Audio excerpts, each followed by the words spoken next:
शिवराज जी, बधाई आपको। Unprecedented victory है आपके लिए मध्य प्रदेश में, ऐसे समय पर जब सब कह रहे थे कि क्लोज फाइट है, बीजेपी को मुश्किल है। आज चुनाव के नतीजों के बारे में आप क्या कहेंगे? नतीजों के बारे में आप क्या कहेंगे? मैं तो आश्वस्त था बहुत पहले से, क्योंकि मैं जनता के बीच में रहता हूं।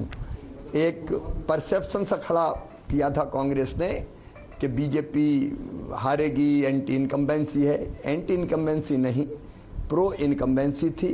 विकास का असर था, जन कल्याणकारी योजनाओं का असर था। आप देखेंगे कि 2018 में भी हम केवल पीछे रह गए थे, लेकिन वोटों में हम पीछे नहीं रहे। तो यहाँ कोई एंटी इनकम्बेंसी थी ही नहीं। यहाँ तो विकास की लहर थी, जन कल्याणकारी योजनाओं की लहर थी। और प्रधानमंत्री श्रीमान नरेंद्र मोदी जी पूरे देश के जनता के मन में हैं। एमपी के मन में भी मोदी थे, उनकी गारंटियों ने असर किया। और डबल इंजन की सरकार के काम देखो, मध्य प्रदेश तो पिछड़ा और बीमारू राज्य था, आज हमने समृद्ध और विकसित राज्य बनाया है और अनेकों जन कल्याणकारी योजनाएं चलाई है, जिसके कारण जनता का प्यार सड़कों पे दिखता था। अब लाडली बहनाएं तो गले लगती थी, माथा चूमती थी, सिर पे हाथ फेरती थी, आंखों में आंसू आ जाती थे और कहते थे कि भैया अपन ही जीतेंगे। तो ये सब जब ऐसा वातावरण था तो हम कैसे हार सकते थे। इसलिए मैं कहता था कि कोई कांटे की टक्कर नहीं होगी, हम शानदार जीत हासिल करेंगे। मैं पूछना चाहती हूं शिवराज जी कि कांग्रेस ने सॉफ्ट हिंदुत्व भी चलाया मध्य प्रदेश में और जाति जनगणना की बात भी कही। इन दोनों प्लैंक्स पर आप क्या समझते हैं कि कांग्रेस को आज जनता ने क्या जवाब दिया है?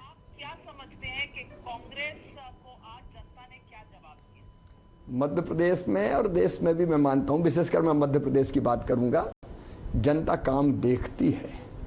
जनता केवल वोट बटोरने के लिए हम जातिगत जनगणना की बात करने लगे, हम और कोई बात करने लगे। देखो, हिंदुत्व तो कोई चुनाव के लिए थोड़ी है, हिंदुत्व तो हृदय से होता है और वही जीने की पद्धति है। अब आप नाटक करोगे तो वो नाटक जनता के दिल और दिमाग पर असर नहीं करता। इसलिए जनता ने डबल इंजन की सरकार का काम देखा। मोदी जी के पीछे सारा देश खड़ा है, मध्य प्रदेश भी खड़ा है और हमारे काम का जो लाभ जनता को मिला उसके कारण जनता ने हमें आशीर्वाद दिया। कांग्रेस का कोई नाटक, कोई नौटंकी नहीं चली। शिवराज जी, मैं पूछना चाहती हूं आपसे कि आपकी पार्टी ने कहा वो तीनों राज्यों में बिना किसी मुख्यमंत्री के चेहरे के जाना चाहती हैं और मध्य प्रदेश में आप 3 बार के मुख्यमंत्री हैं, फिर भी आपको एक मुख्यमंत्री कैंडिडेट नहीं कहा। मैं आपसे पूछना चाहती हूं, क्या ये रणनीति सही थी और व्यक्तिगत तौर पर आप आहत हुए कि नहीं?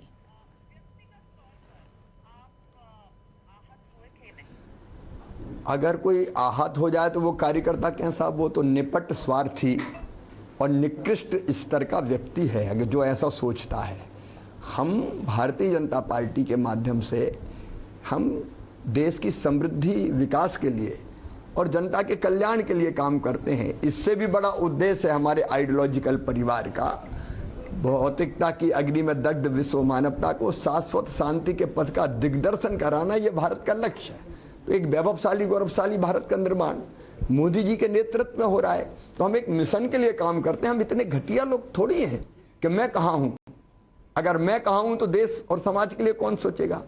मैं वहाँ रहूँगा जहाँ मेरी पार्टी, मेरा मिशन मुझे तय करेगा। मेरा काम एक ही था, मैं मुख्यमंत्री हूँ, मैं भारतीय जनता पार्टी का कार्यकर्ता हूँ और मैं अपनी पार्टी को भारी बहुमत से कैसे जिताऊँ, ये मेरा धर्म था, ये मेरा कर्तव्य था।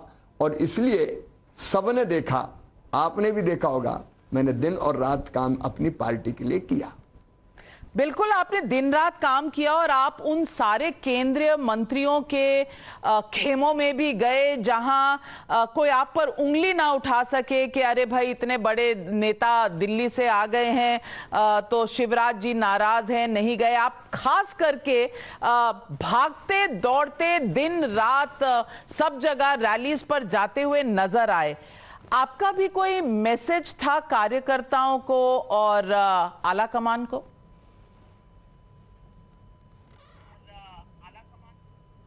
मैसेज एक ही था, कार्यकर्ताओं से हम यही अपील करते थे कोई कसर ना रह जाए, क्योंकि ये काम प्रदेश की समृद्धि विकास के लिए तो जरूरी है, लेकिन देश के लिए भी जरूरी है भारतीय जनता पार्टी का जीतना। हम सौभाग्यशाली है कि उस युग में हमने जन्म लिया जब मोदी जी देश का नेतृत्व कर रहे हैं, तो जरूरी था कि भारतीय जनता पार्टी मध्य प्रदेश में जीते ही और जिताए।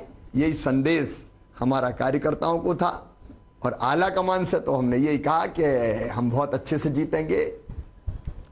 पर आपके राज्य से जब भी आकलन होते थे तो 125, 130 की बात होती थी। आपने कभी अंदाजा लगाया कि जनता का इतना बेशुमार प्यार मिलेगा कि 166 तक गिनती पहुंच जाएगी?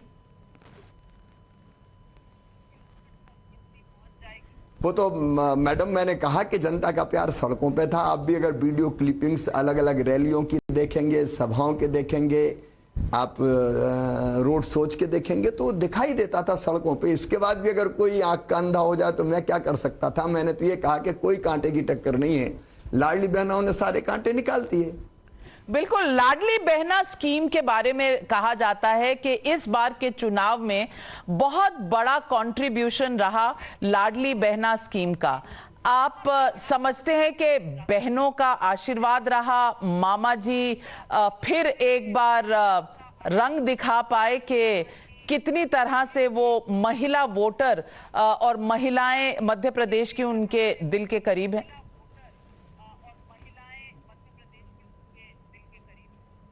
देखिए, मध्य प्रदेश में महिला सशक्तिकरण की एक लंबी प्रक्रिया लाडली लक्ष्मी से 2005 से शुरू हुई थी। फिर हमने कन्या विवाह योजना शुरू की, फिर हमने 50% रिजर्वेशन स्थानीय निकाय के चुनाव में दिया, फिर सर्विसेज में दिया, फिर संबल योजना लाए, अनेकों योजनाएं। मैं आज विस्तार में उसके नहीं जा रहा हूं। उसकी एक कड़ी लाडली बहना थी, तो बहनों का विश्वास हम पर था और वो विश्वास आशीर्वाद बनकर हम पर बरसा। आज बस कुछ ही समय पहले एक तस्वीर आपकी आई जहां शायद आपके घर में काम करने वाली एक गवर्नमेंट एम्प्लॉई आई, आपको एक गुलाब का फूल उन्होंने दिया। क्या कहा उन्होंने आपसे? और आप थोड़े भावुक नजर आए उस वक्त। क्या बातचीत हुई आप दोनों के बीच में? वो गले मिली। देखिए, मेरे लिए बहन बहन है, वो घर में काम करने वाली हो या आईएएस अफसर हो, मेरे लिए बराबर है। वो आई और मेरे गले से लग गई और उसकी आंखों से झरझर आंसू बह रहे थे, तो मैं भी गले लगा और मैं भी भावुक हो गया। और ये हालत कमोबेश कई जगह मेरी बहनों की है। अगला मुख्यमंत्री मध्य प्रदेश का शिवराज सिंह चौहान होगा। शपथ ग्रहण कब होगा? कुछ दर्शकों को बताइए। मेरा काम वो तय करना, मेरा काम वो तय करना मेरा काम नहीं है, पार्टी का काम है। पार्टी फैसला करेगी। हम लोग वो लोग हैं जो जिस काम के लिए कहा जाएगा वो काम करेगा। आज कांग्रेस पार्टी को क्या संदेश देंगे आप? और सभी दर्शकों को कांग्रेस पार्टी को क्या संदेश देंगे? धन्यवाद। नहीं, मैं कुछ नहीं कहना चाहूंगा, वो खुद सोचे। मैं कांग्रेस को क्या कह सकता हूं। हमारे साथ जुड़ने के लिए शिवराज चौहान जी, आपका बहुत बहुत धन्यवाद, बहुत बधाई आपको।